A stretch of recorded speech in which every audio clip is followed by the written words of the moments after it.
말씀으로 시작하는 축복의 하루, 오늘은 10월 14일 화요일입니다. 우리가 주신 하나님 말씀은 이제 오늘부터 새로운 본문이죠. 스가랴 1장 7절부터 21절까지 말씀 함께 합독하도록 하겠습니다.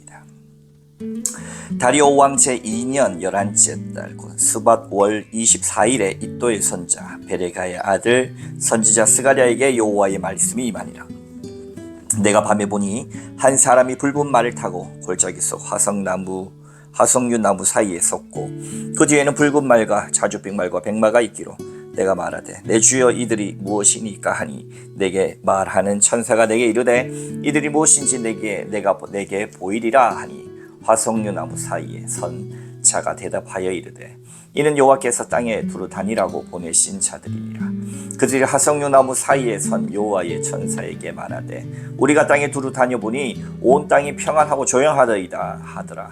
여호와의 천사가 대답하여 이르되 만군의 여호와여 여호와께서 언제까지 예루살렘과 유다 성읍들을 불쌍히 여기지 아니하시려나이까. 이를 노하신 지 70년이 되었나이다 하매 여호와께서 내게 말하는 천사에게 선한 말씀 위로하는 말씀으로 대답하시더라.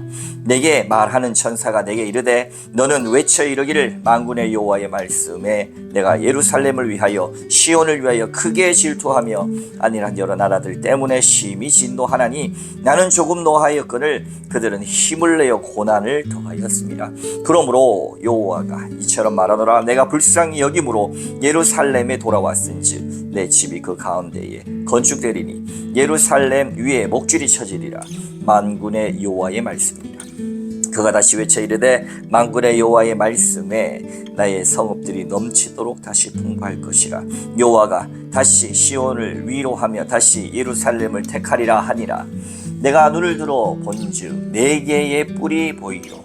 이에 내게 말하는 천사에게 묻되 이들이 무엇이니까 하니 내게 대답하되 이들은 유다와 이스라엘과 예루살렘을 흩뜨린 뿔이니라. 그때 여호와께서 대장장이 4명을 내게 보이시기로 내가 말하되 그들이 무엇 하러 왔나이까 하니 대답하여 이르되 그 뿔들이 유다를 흩뜨리렸어 사람들의 능히 머리를 들지 못하게 하니 이 대장장이들이 왔어 그것들을 두렵게 하고 이전의 뿔들을 들어 유다 땅을 흩뜨린 여러 나라의 뿔들을 떨어뜨리려 하느니라 하시더라. 아멘.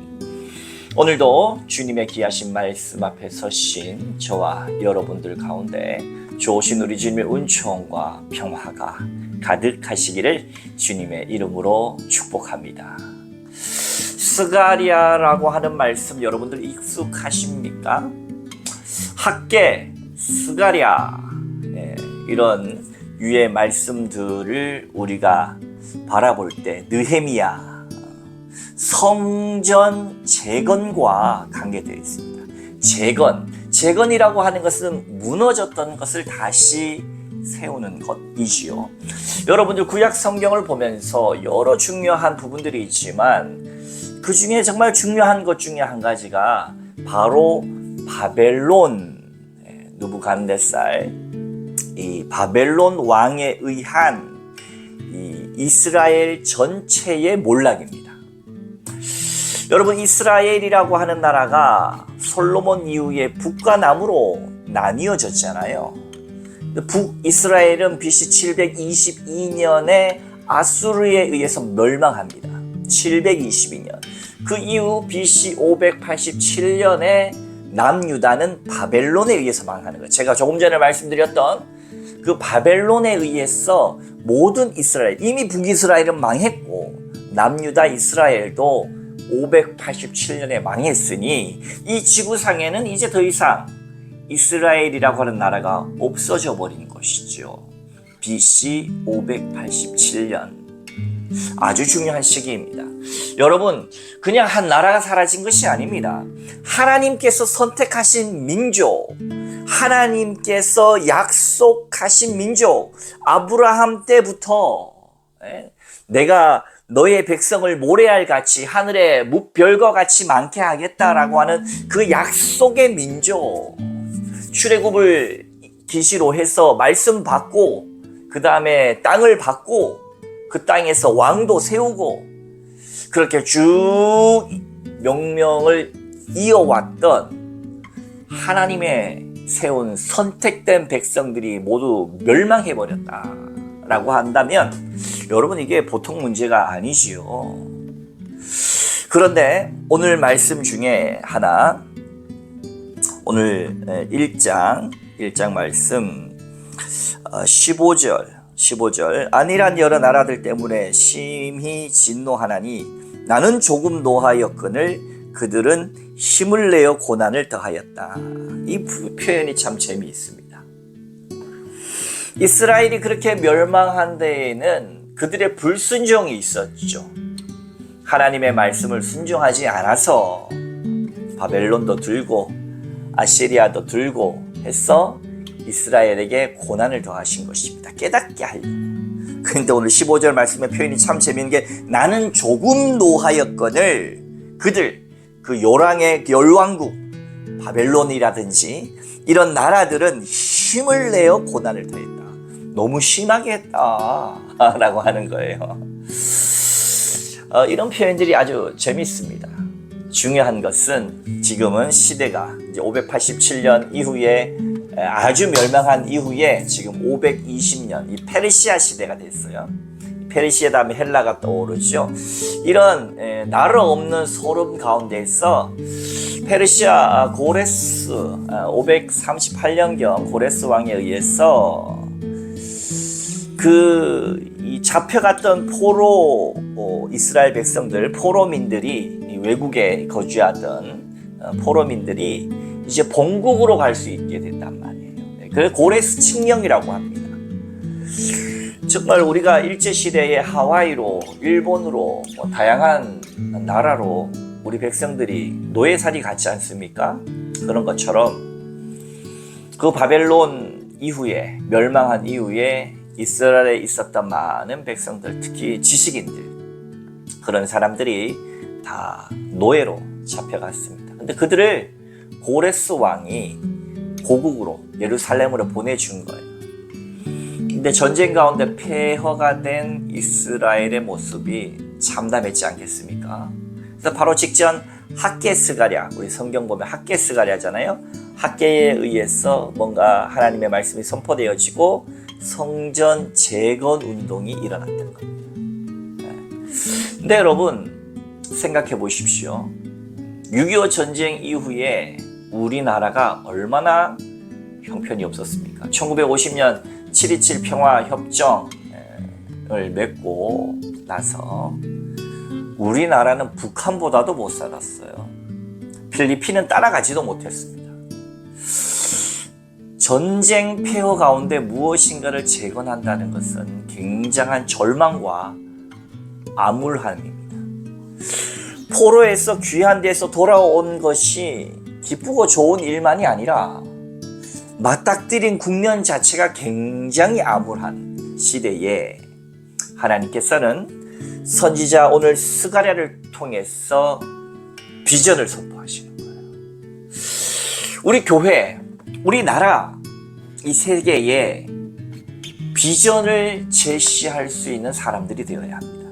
우리 믿는 사람들은 열심히 기도함을 통하여서 하나님께서 주신 암울한 세상 속에서도 하나님이 주신 말씀을 통하여 우리가 비전을 선포할 수 있는 사람이 되어야 합니다. 스가랴 1장 1절도 마찬가지지만 오늘 시작하는 7절 말씀 한번 봉독해 봅니다. 다리오 왕 제2년 11째 달 곧 스밧월 24일에 이또의 손자 베레기야의 아들 선지자 스가랴에게 여호와의 말씀이 임하니라. 아멘.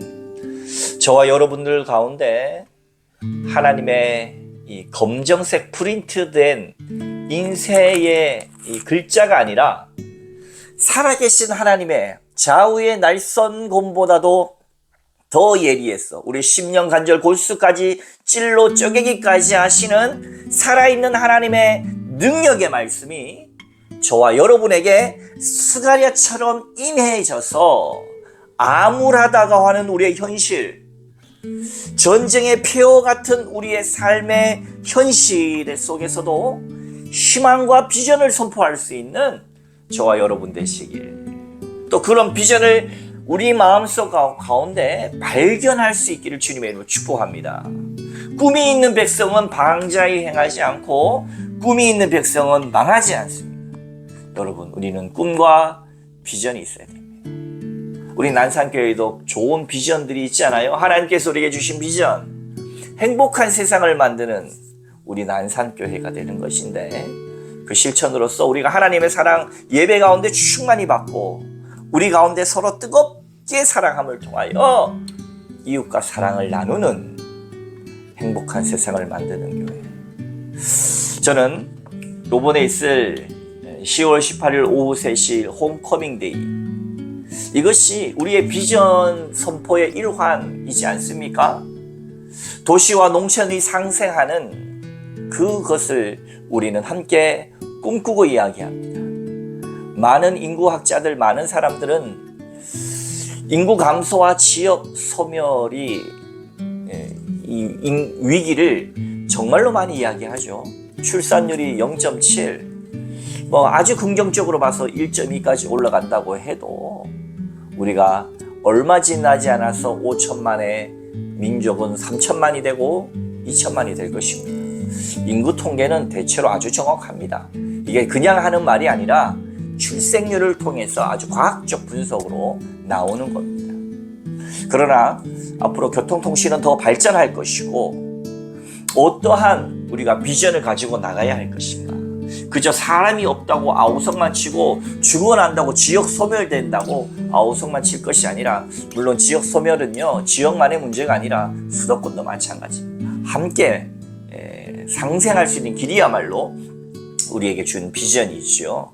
그래서 언제든지 지역과 수도권은 함께 손잡고 갈 수밖에 없는 상황입니다. 지역을 살리는 문제가 아니고 함께 살아가는 문제일 수밖에 없어. 지역이 소멸되면은 수도권은 살 수 있을 것 같습니까? 우리는 이미 한 배를 탄 것입니다. 따라서 이 대한민국, 이 나라의 비전 속에서 우리 교회가 할 수 있는 역할이 크다라는 겁니다. 도시와 농촌을 이어서 우리 농촌이 도시를 또한 선교할 수 있는 자원들이 얼마나 많습니까? 도시의 경쟁 속에서 정말 폐허가 된 그들의 심령이 이곳에 와서 재건되어지는 역사와 비전이 우리에게 있지 않습니까? 그것이 바로 홈커밍 데이입니다. 네. 정말로 항상 이렇게 연결되고 네트워킹되고 함께 교류함을 통해서 함께 살아가는 방식을 꿈꾸어낼 수 있는 바로 그것의 시작으로서의 홈커밍 데이 비전이 있는 것입니다. 오늘 다 말할 수는 없지만 이 스갈랴를 통해서 8가지 환상을 주시는데, 그 중에 오늘 2가지 11절과 12절을 읽어보면, 그들이 화석나무 사이에 선 여호와의 천사에게 말하되 우리가 땅에 두루 다녀보니 온 땅이 평안하고 조용하니이다 하더라. 조용하면 안 되죠. 재건해야 되고, 이미 12절에도 나오지만 이를 노하신 지 70년이 되었다는 것은 바벨론에 의해서 모두가 망해버린 지 70년이 다 됐는데도 아직도 조용하냐. 회개하고 돌이키고 뭔가 새로운 것을 꿈꿔야 될 때가 왔는데도 아직도 너희들 조용하니? 라고 이야기를 하는 것입니다. 그러면서 13절 이후에 위로의 말씀들을 통하여서, 그러므로 16절 여호와가 이처럼 말하노라. 내가 불쌍히 여김으로 예루살렘에 돌아왔은즉 내 집이 그 가운데 건축되리니 예루살렘 위에 목줄이 쳐지리라. 만군의 여호와의 말이니라. 그가 다시 외쳐 이르기를 만군의 여호와의 말씀에 나의 성읍들이 넘치도록 다시 풍부할 것이라. 여호와가 다시 시온을 위로하며 다시 예루살렘을 택하리라. 희망의 메시지.